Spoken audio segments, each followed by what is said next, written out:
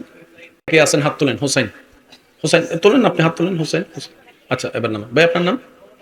আলমগীর, আলমগীর কে কে আছেন? আলমগীর, আলমগীর তোলেন না, হাত তোলেন আপনি। আলমগীর নাই, আলমগীর খুব রিয়ার। পিছনে একজন। মোহাম্মদ কে কে আছেন? হাত তোলেন। তোলেন না রে ভাই। মোহাম্মদ কে কে আছেন? হাত তোলেন না রে ভাই। আমি এখনো হাত দেখি নাই, দুই হাত তোলেন। মোহাম্মদ কে কে আছেন? দুই হাত তোলেন।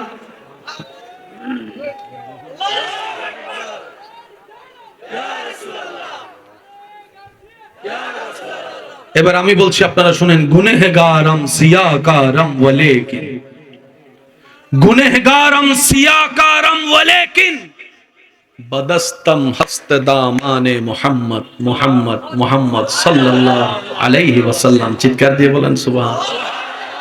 আল্লাহ পাক বলে, ওই নামের খাতিরে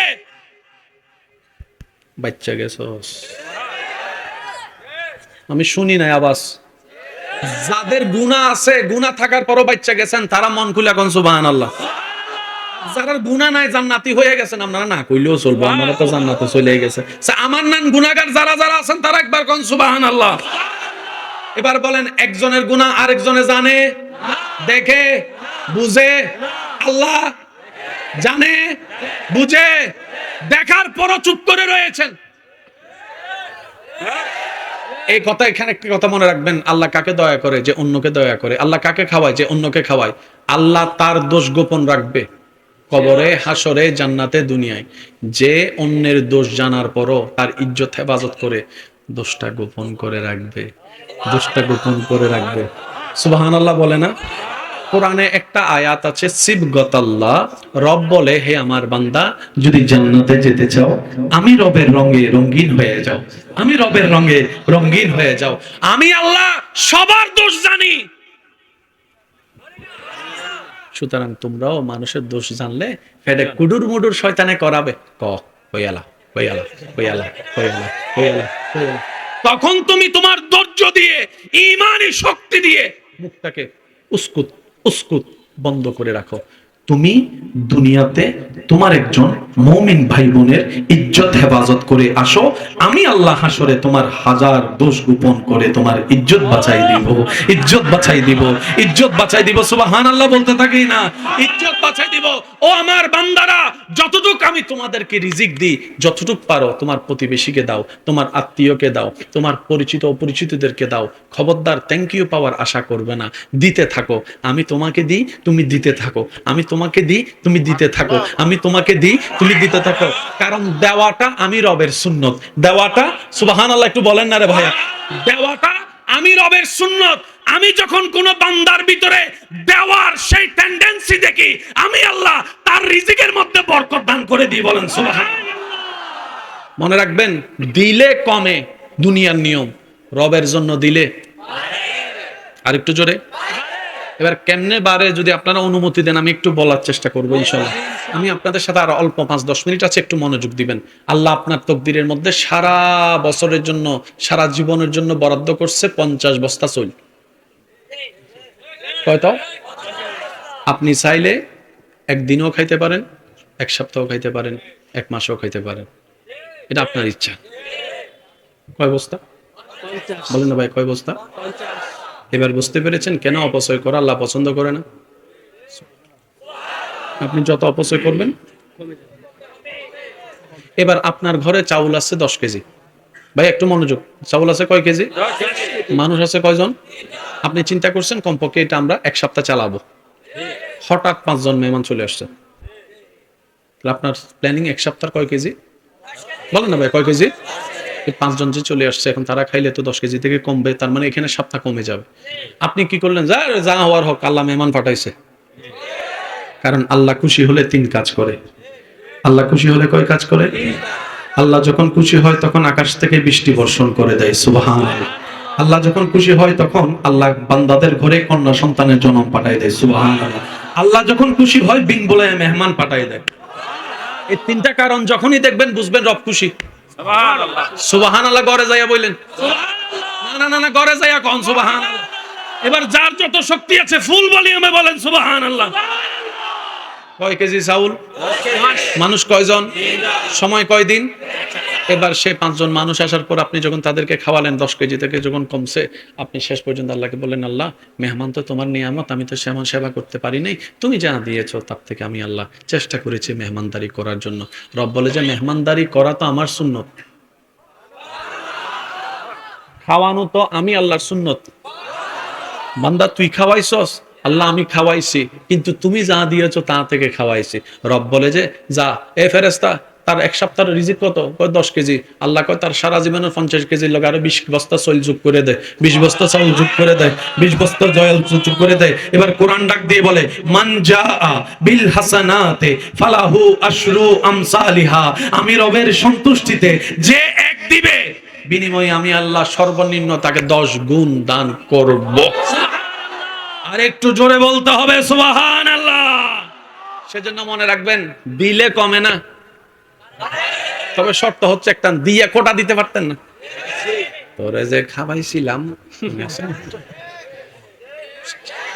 বলেন না, তুই যে গর্তে পড়ছিলি, আমি যদি 2 বছর আগে তোরে সাহায্য না করতাম কেমনে কি হইতো। আচ্ছা, এই জীবনে আপনাদের কারো হলে একটু হাত তুলবেন। অনেক সময় কি হয়েছে কিনা একটু দেখেন তো, রাস্তার মধ্যে 1 সেকেন্ডের জন্য বাচ্চা গেছেন, কে কে আছেন হাত তুলুন। এবার হাত নামান। আমি বলবো, আপনারা বিরক্ত হচ্ছেন মনে হয় না? অল্পর জন্য বাইচে গেছে এরকম অনেক মানুষ আছে না? আচ্ছা, অল্পর জন্য কি বাঁচে ভাই? মৃত্যু যদি থাকে, সুইয়ের ফুটায়ও মহরণ হইয়া যাইব। আর মৃত্যু যদি না থাকে, বড় ট্রাক আইসা যদি আপনারে এবার বলেন রাখে আল্লাহ। করোনাকালীন সময়ে প্রথম দৌড়িস না, মরিয়া যাবে, মুখ বান্ধালা মরিয়া যাবে। তো একজনে ওই কি একটা ভিডিওতে কয়, আমি ফান খাই, আমার করোনা হইতো না। এসব কথা কয় না, আছে না, আছে না? চিন্তা। আচ্ছা, আপনাদের এলাকায় করোনাকালীন মানুষ কম বেশি অনেক মারা গেছে, আল্লাহ তাদেরকে জান্নাতুল ফেরদৌস নসিব করুন। করোনাকালীন সময় আপনারা ছিলেন, মরা না জিন্দা? এলাকার বাইরে ছিলেন না এলাকায়? মরছেন কেন বলেন না? এখানে এমন অনেক ব্যক্তিও আছে করোনাকালীন ঠিকই করোনা হয়েছে, কিন্তু এদের খবর নাই। এসে কথা বলেন না রে ভাই, কারণ করোনাটা যে কোন জায়গায় লুকাই থাকে কেউ তো চিন্তা না। মনে করেন আপনি করোনা না হওয়ার জন্য স্যানিটাইজার দিয়ে হাতটা পরিষ্কার করে বাথরুম থেকে বাইর হইছেন, যে দরজা ধরছেন এই দরজায় ছিল করোনা হতে। তো শেষ পর্যায়ে প্রথম দিকে এনভায়রনমেন্ট ছিল এরকম, তুই না দূরে থাকো, এমনে এমনে করো না, হেমনে করো না।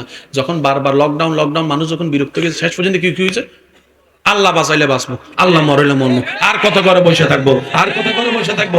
এবার আওয়াজ দিয়ে বলেন, করোনা কালীন আপনার এলাকায় কোন পাগল মারা গেছে? বুঝলেন কথা? পাগলের ঘরে বসে রাখতে পারছেন নি? আমরা পুলিশ দেখতে ফালাইছি, আর পাগল যখন আসে এমনি এমনি পুলিশের সঙ্গে, পুলিশে কয় হু আর ইউ, এতে কয় আন্নে কেডা। তো তখন আইনের ভাইরা বলে লকডাউন কি তুমি জানো না? কয় লকডাউন কি, এসে কথা কয় না। কয় বেটা ঘরে যা, করোনা ধরবো। করোনা কি?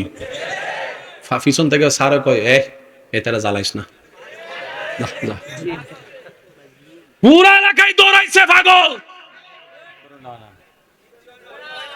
বলেন এবার বলেন হায়াতের মালিক কে? শুনি নাই আমি, আরো জোরে বলেন হায়াতের মালিক কে? রিজিকের মালিক কে?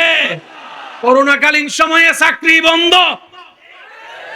শেষ ভালো যার সব ভালো, তার আওয়াজটা একটু বড় করে দিবেন। করোনাকালীন সময়ে চাকরি, ব্যবসা, রাস্তাঘাট, ঘরবাড়ি, স্কুল, কলেজ, মাদ্রাসা, বেতন, খাওয়া দাওয়া।